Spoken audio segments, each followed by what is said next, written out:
బోగోలు మండలం Juvaladinne fishing harbour ను marine additional SP Madhusudan Rao, DSP Balireddy, CI V Seshaiah బుధవారం పరిశీలించారు.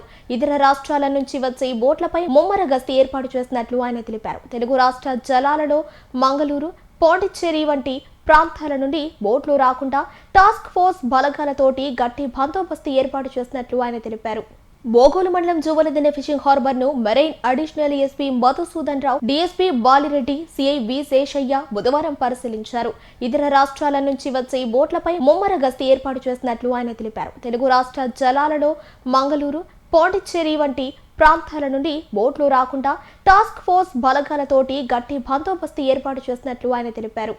కోస్టల్ ఇన్ఛార్జి ఐజీ గారు అటువంటి గోపీనాథ్ జెట్టి నేను వచ్చాను. దాని తర్వాత వెంకట శేషయ్య, ఈ కొత్తపట్నం సిఏఎస్ అందరమే టాస్క్ ఫోర్స్ని సపరేట్గా పెట్టారు. 3 బోట్లు పెట్టి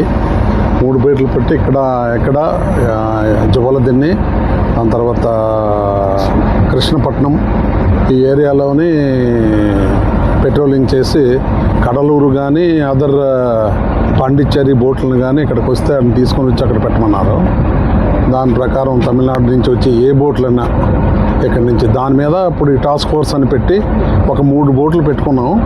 ఆ 3 బోట్లతోని 24 అవర్స్ ఇది ఉదయం మార్నింగ్ 8కి బయలుదేరితే మళ్ళీ నెక్స్ట్ డే మార్నింగ్ 8 గంటలకు వస్తారు వీళ్ళు. దీనిలో ఈ మధ్యలో ఎక్కడన్నా కడలూరు కానీ ఈ తమిళనాడు బోట్లు కానీ వస్తే పట్టుకొని తీసుకొచ్చి ఇక్కడ పెట్టమైంది. మొన్న ఒక 3 బోట్లు పట్టుకున్నాం మేము. అలాగే ఇక్కడ నుంచి కంటిన్యూ అవుతుంది 14వ తారీఖు ఇదే ఈ వరకు బ్యాన్ పీరియడ్ వచ్చే వరకు మేము ఇలా తిరుగుతాం.